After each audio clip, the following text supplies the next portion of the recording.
V1. Pull up, pull up, pull up. Terrain, terrain, pull up, terrain. Welcome to the Flight Safety Detectives.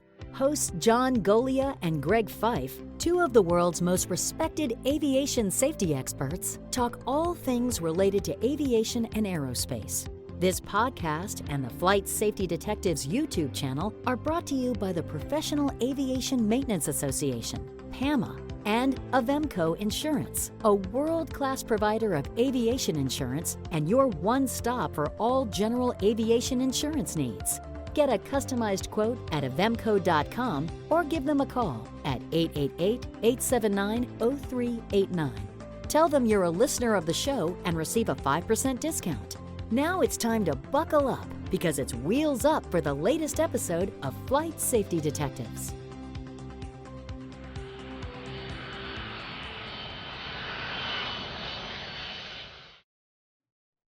Well, hello, gentlemen. It is another episode of Flight Safety Detectives. And of course, the three of us are kind of in the box, if you will, with regard to this episode. I think the last time that I was talking to you guys, I was sitting in a parked car in a parking lot at an undisclosed location. But I was actually working. I was on the road. And just bringing this up since I was on the road and I was under a little time crunch, I failed to follow my own protocols when it comes to verifying and vetting information that I read off the internet. And no, I don't believe that everything that's on the internet is true. And normally I take the time to run it to ground and that kind of thing before I shoot off my mouth. But in the haste of trying to make a point, I errantly made a statement that I attributed to some article that I read that involves some litigation, and a number of 50% of the NTSB's accident probable causes are wrong. Now, while I have my own personal opinion about that, in this show, we've dissected accidents where we have determined that probable cause statements have been wrong. I will retract that and I will apologize to the NTSB because I failed to follow my own protocols, and that is try to vet this information before I actually use it. However, I will stand by my guns when it comes to looking at the accident reports and the probable causes. And I will say, I'm pretty confident of this one, is that I believe that at least 50%, if not a little more, of the NTSB's reports, especially over about the last maybe 10 to 15 years, are incomplete. And again, on this show, we have dissected accidents. We haven't had to hunt them down. We haven't had to scrutinize thousands of them to find them. We just randomly go get them because we think they're of interest, and we find a lot of errors, or we find a lot of omissions of critical information that would not only support a better or more factual probable cause, but then there are some safety issues that aren't being addressed, whether it's through the report itself to educate the reader or serve as the basis for safety recommendations. So while I do apologize to the NTSB for saying 50% of their probable causes are wrong, well, they're just incomplete. And I'm going to stick to it with that because, again, we're going to show how incomplete their report and their probable causes are with the accident that we're going to dissect in this episode involving a helicopter, a Hughes 269C. It's a single engine, piston-driven helicopter that was being operated by a commercial pilot that had several thousand hours. He had rented the helicopter and was going to go out on a personal flight. The aircraft, he took it off, he was flying around, and at altitude around 4,000 to 5,000 feet, he was trying to change the throttle settings and had a problem changing the throttle setting and found that he could not control the throttle. He ended up really not losing control of the aircraft, but losing control of the power setting needed to sustain flight. And in his inability to control that, he ended up damaging the helicopter. The NTSB wrote a very, very scant report, It's obvious they didn't go out. It's obvious that the FAA, when they went out and collected the information, collected bare bones information. I mean, bare bones information. They went to the obvious, and that was once they started looking at the helicopter, they found that the throttle mounting bracket that goes on the engine, there's an area where that cable mounting bracket resides on the airframe. They found that that was hanging loose off the throttle cable. And so, boom, investigation's done. They write it off that it was a improperly installed mounting bracket because the engine had been taken off another helicopter and installed in the accident helicopter 10 hours previous. And so they attributed to maintenance that they screwed up. They did not mount this throttle mounting bracket properly, and voila, that was the cause.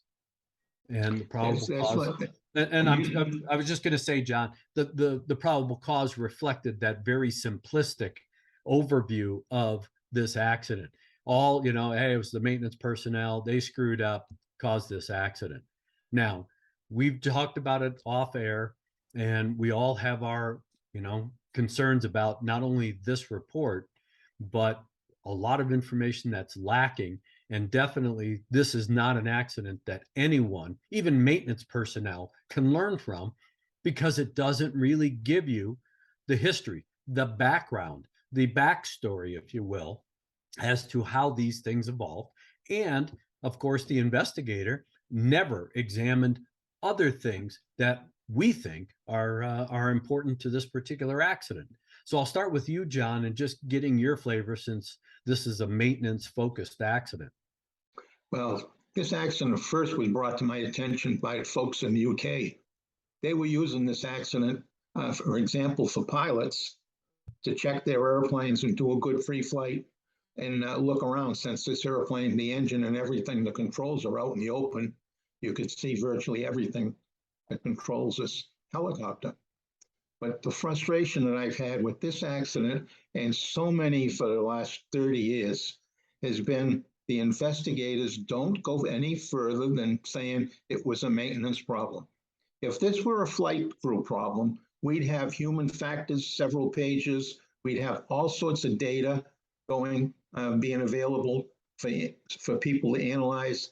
But this just says maintenance did it. Did they have the paperwork? Were they following a job procedures card?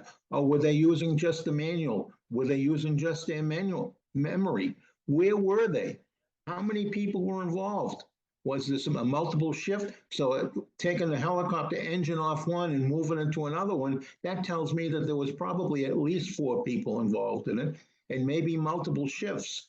Well, that's important. We've been fighting the shift issue and turnovers since Continental Express 40 years ago. Maybe it's not quite 40, but it was a long time ago. Well, when you look at an operation like this, it's a flying club or flying school. You probably have very limited maintenance personnel. So rather than having an abundance of maintenance personnel, you have basically a deficiency in the number of maintenance personnel. So you have to look at it, both regards, because you got a guy now who's trying to change maybe this engine by him or herself, because we really don't know any background on the maintenance personnel. They didn't even get into whether or not that was really an A&P mechanic or an IA or both. And then you brought up a good point, John, is because of all these multiple people and then the multiple processes that are involved, where is the system of checks and balances between the person who did the work and the guy who inspects it and signs it off as a return to service? And then Todd, I'm sorry. And Todd, I know that, you and I chatted because one of the things you asked was, well, didn't they fly it after they did the engine change? And this is a rental aircraft, a rental helicopter. And I don't know about you, but if I'm running a rental operation, I don't care if I'm renting cars, lawnmowers, or whatever. It's like, if there's major maintenance on something, I want to have some assurance, or give the customer some assurance that, hey, we checked this out before we put it in the air again. It's like, you're not the first person to touch this aircraft. Okay, who was? I looked into the public docket figuring, oh, they probably asked some reasonable questions like, well, it was 10 hours since the engine change. Who flew it in the 10 hours before? There was no there. I'm looking for the narrative background of this report. There was like a lot of blank space. So I'm left hanging. So, unlike what you were saying earlier, it may not be 100% wrong, this probable cause, but it leaves me 100% hanging. I don't know what happened, and they didn't write it down. And there's a lot of unanswered questions, of course, like you just brought up. Why didn't anybody talk to those people? Because apparently the aircraft flew for 10 hours and something, I mean, I guess everybody thought either that was normal and they didn't write it up, or it had been installed maybe at one point, and was it improperly installed to the point where they put a nut and a bolt on it, but the nut backed off, and on this particular flight, it finally came loose. I mean, those are the kinds of questions that need to be asked and answered. You can't just write this off to a simplistic probable cause. John, you're always banging on maintenance and looking at the fact that we don't go deep enough, looking at the sequence of events that led up to the problem with the maintenance folks. I mean, again, they may have done it right, but they may have missed a step. What procedures did they follow? You brought up, did they do it by memory? Because they've done it so many times. They were in a hurry. Was there time pressure? Because this is a revenue helicopter. It's a revenue generator. So what were they doing? Why are they swapping engines out of another helicopter? Apparently they were in a hurry to get this aircraft back in the air. These are the kinds of things that, while, to our audience and definitely some investigators at the NTSB going, that doesn't matter. It does matter, because you have to set the sequence of events. You got to look at the backstory. You got to understand how these people got there on that particular day, that particular time, with a helicopter that was deficient and should it have ever left the ground, either because of maintenance finding the problem, not correcting the problem, or a pilot on his pre-flight finding that, this aircraft's unairworthy, I can't fly it today. If that bracket was coming loose, it should have been out very easy to tell as you turn the throttle, because you would have that sloppy feeling in the beginning, and you'd be able to know that. Same thing with throttles. When the throttle cable, you're moving the throttle, if you just move it a little bit and it's doing nothing, there's something wrong. And the point that you brought up about all that data getting plugged in, well, that's money. There's a reason. I haven't looked at it lately, but at one point in time, there was 10 times as much money put into human factors in the cockpit than was any efforts in the hangar. But yet both the maintenance people and the pilots experience the same kinds of problems every single day. The only difference is the pilots are in the air. Is that worth 10 times more money in the cockpit than it is on the ground? I don't think so. We're not putting the resources into the ground personnel that need to go in there to bring them up to a higher level than they are today. And it's been ongoing for 30 plus years. And I'm a broken record on this. I've been fighting for it since the 80s and losing. And I'm a sole loser. And it's very fortunate in this particular event that it wasn't more serious injury involved, because this wasn't over the flat farm fields of the Midwest. This was in the Puget Sound area, and they're the foothills of the Cascades. A lot of trees, a lot of uneven ground. And the pilot put it into some trees and survived. But this is not something that would have been easy to do, even for an experienced pilot. And fortunately, it happened at altitude. The pilot had some time to figure things out, put it in auto rotation and put it down. But imagine this happening 100 feet off the deck. Well, the other thing is, if this aircraft had become a smoking hole, if you will, if he had hit very hard and didn't survive this accident, and there was a lot more damage to this aircraft, would the NTSB have found that bracket and found it, errantly, not in its proper mounting position? Wild guess here. I think the probable cause would have said something about pilot error. I believe so. Yeah. And because, when you look at it, and these are I have read articles, and we're going to put the links up, and I apologize to those folks that were looking for a link to some of the stuff I was saying. Again, I apologize because I didn't vet it.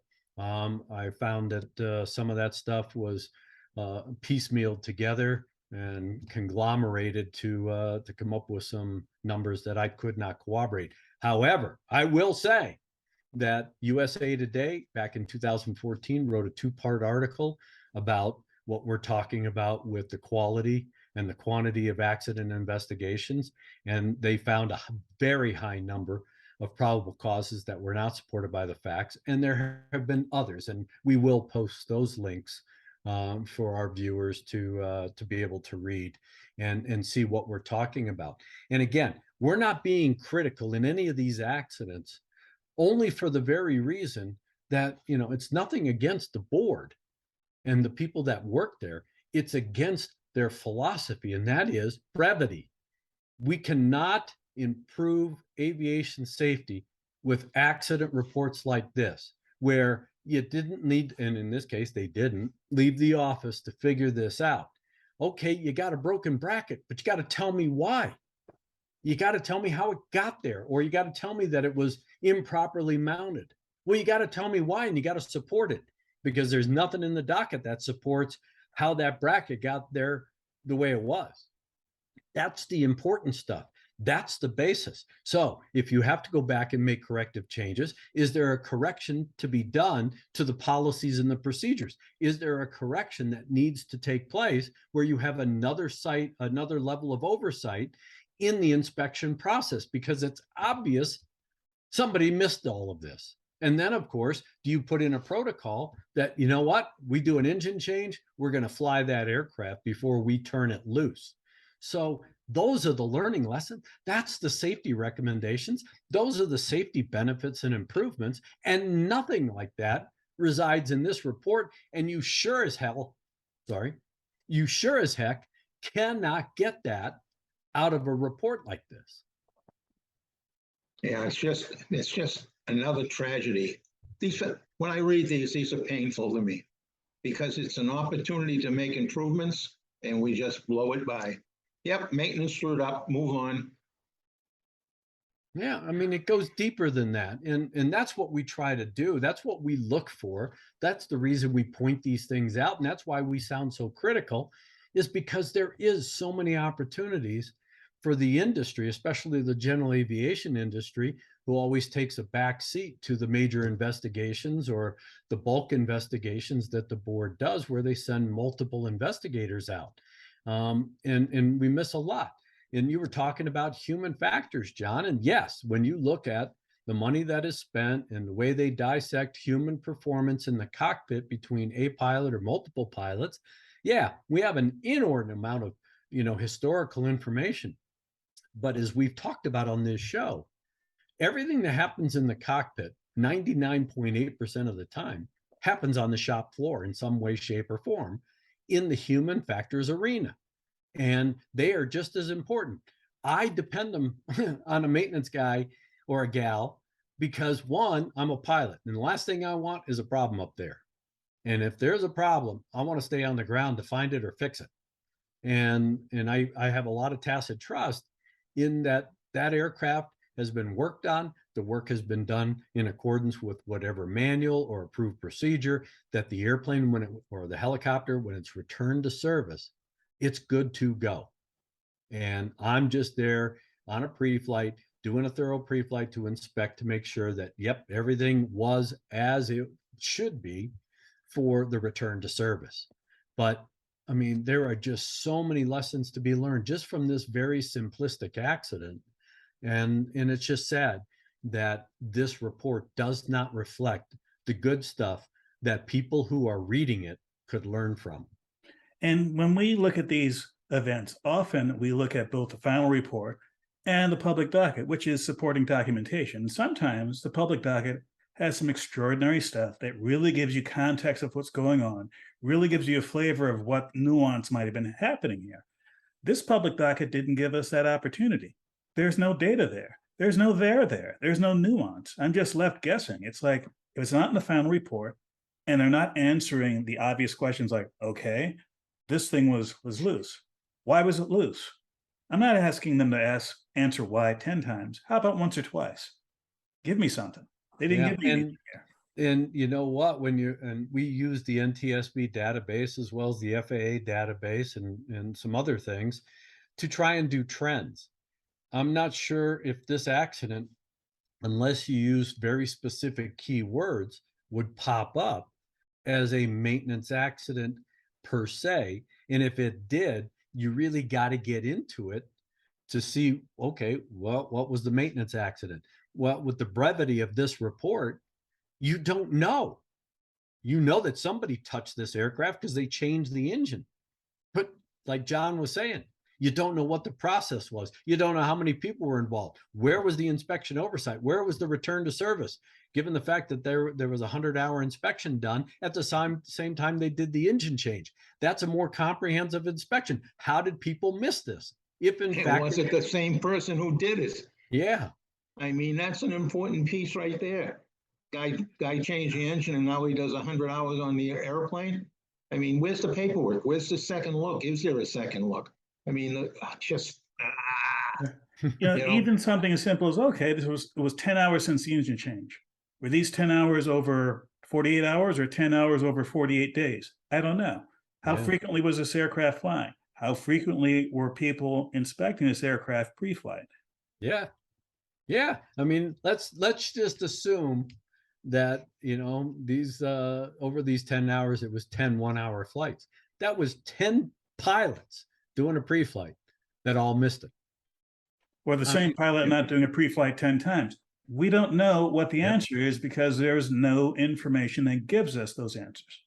And to get to what you said, Greg, about finding the report in the database, I couldn't find it when I first went looking for this.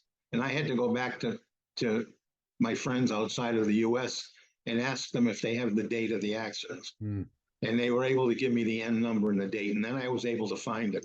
Otherwise, I spent half a morning trying to find it, on Catherine's report and all the typical places. I couldn't find it.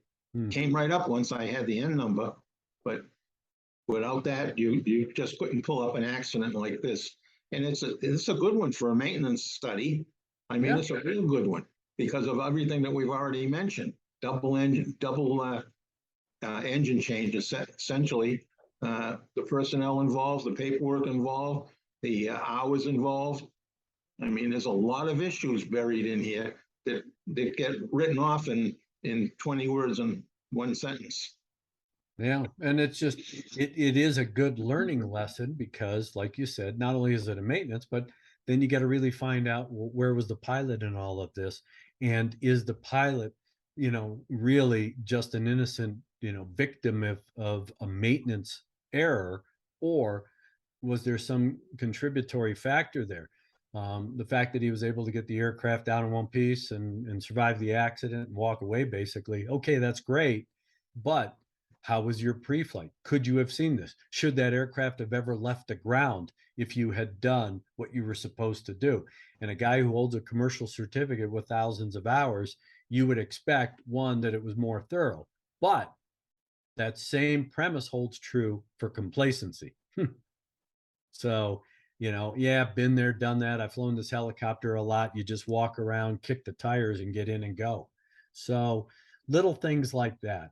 And that's why even the most benign type events, and when you look at this, nothing's really benign in aviation safety and acts investigation, but in the grand scheme of things, when you have an issue like this, where it doesn't register high on the criticality totem pole, there are still safety benefits. And I really hate people that say, well, there was nothing to be learned from that. There is everything to be learned from every single accident. But you don't know what you don't know until you investigate it. And oh, by the way, it has to be a thorough and methodical investigation to find out if there is, in fact, something that will benefit the aviation community. And this is a perfect example because there are so many things that could have been learned if they were put in this report. And by us talking about it, we're only hitting a very small audience that are educating and giving people something to look at when they read these reports. Take it with a fine grain of sand, if you will. Just, don't hang your hat on it because there could be missing issues that are important that could apply to you in your operation of whatever aircraft you're flying. There's a lot of lessons to be learned. And that's the way the three of us have been looking at these accidents. where are those lessons learned that are being missed? And so I think this is a great accident to pull up. It was a great segue to really talking about the incompleteness of these reports and the probable causes. Brevity doesn't get you there. And just because you get behind the power curve at the NTSB because you're so many accidents behind and you need to get things off an investigator's desk and out of the office, that is a disservice, I believe, to the community, to the aviation community. And if this had been a fatal, well, I mean, even to this pilot, you know, I would sure want to know what put me in this position. Who put me in this position? Why was I in this position? Because, you know, is that going to be something that I need to then check on, you know, a little more scrutiny when I do a pre-flight and things like that. So there's always something to be learned. Well, that's the key right there. All right. I say it at the end, you know, talk to a mechanic to see what to look for in your airplane when you're flying it. All right. So you can do a good pre-flight. We're in this thing together. All right. All of us are in this thing together. All of us are going to make it or break it together. But right now, we're spending a lot of money to keep the pilot safe, and we're not spending any in the hangar where there's risks to both the mechanic and to the pilot. So it's just very frustrating from where I sit. I just go crazy after reading this one. I get madder and madder because we don't go out. And if I raise this, like I raised with NTSB people at Oshkosh this year and last year and the year before, when I raise this, the very first thing out of their mouth, we don't have the resources. $120 million buys me an awful lot of resources. Yeah, their payroll's $90 million. That still leaves $30 million to do investigations with. Especially when you're not doing as many investigations as you did 10, 15, 20 years ago. Yes. Because they put this selection criteria in to supposedly get the real bang for the buck. I'm still waiting to see that bang for the buck, because this is not a report that gives me a high level of bang for the buck. Yeah. So, well, gentlemen, I think this one was a good act. This one was so 10 years ago or 8 years ago, whatever it is. Yeah. But you know what? The reports that I've been reading lately, looking for content for this show, I know better. Oh no, and that's why the article that was in the the USA Today back in 2014 and dating way back, if you look at the RAND report, that is the RAND group came in and dissected the NTSB, found all the issues. You read that report, everything just about in that report exists today, if not escalated to a higher level. And so again, the question is, why? You got more money, more people, you know, you've changed your criteria of what you're going to investigate so you can spend more time with these accidents, yet we're not seeing more time, not in the brevity of a report like this. So again, it's a trade-off, and so you can't trade off safety. And it is very frustrating. So gentlemen, I think you picked a good accident this week to talk about, and I'm sure that we will be finding a few more of these as time goes on, because that's what this show is all about. Well, we need to thank the Brits for that, because they're the ones that sent this one to me, because we would never have found it if they didn't identify it. And frankly, they were laughing at us at the quality of this report. That's why they raised it with me. Was the quality, and they were giving me a little bit of crap because they thought it occurred while I was still at the board, so I was able to talk plea and say, I wasn't there. But it's painful to see this. Painful. When you have an organization that their sole purpose and mission is to conduct thorough and methodical investigations for not only determining the probable cause, so you have some conclusionary type information, but it's really to develop and derive out of the available information safety issues that can be improved. That's called the safety recommendation process. And even if it isn't a formal safety recommendation, just addressing things that address safety, policies, procedures, training, re-emphasizing certain things. If it's put in the body of the report, anybody that pulls this report, it becomes a learning lesson for them. So, well, my friends, as always, Todd, I will leave you with the second to the last word before we turn it over to the master. Well, today we've, I think, rightfully raked NTSB over the coals, but I have to remind the audience that the NTSB is a world-class premier organization for investigating aviation accidents. This report is not an example of world-class. This report is not an example to follow. Please up your game in the future. And John, following those wonderful words, because I had to hold myself from laughing, but I will leave you with the last word. And as always, if you're going to go flying, pre-plan your flight. Before you leave your house or your hotel room, plan your flight. When you get to the airport, do it again. Make sure you're looking at the weather here, there, and everywhere in between. When you go out to your airplane, this is a good example, this accident's a good example. You go out to your airplane, look it over. You know what, even pilots tell me that, well, they don't know what they're looking at. But if you were to look this over and this bracket were loose, that means the nut's going to be out, it's got to be hanging, drooping. And everything's out in the open on this one. It probably should have been turned observed or observable. So, I mean, I don't know what people look at these. One of the shortfalls in our industry right now is there's no good material for pre-flights.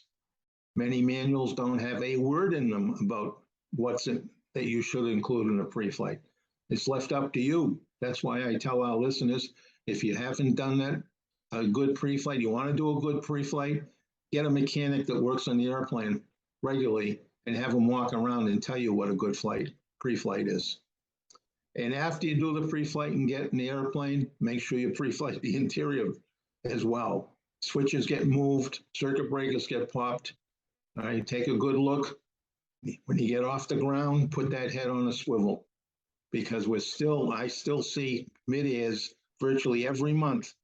There's some form of a damage, either on the ground or in the air, with people that didn't see things that were obvious. So please put that head of yours on a swivel, look everywhere, and fly safely.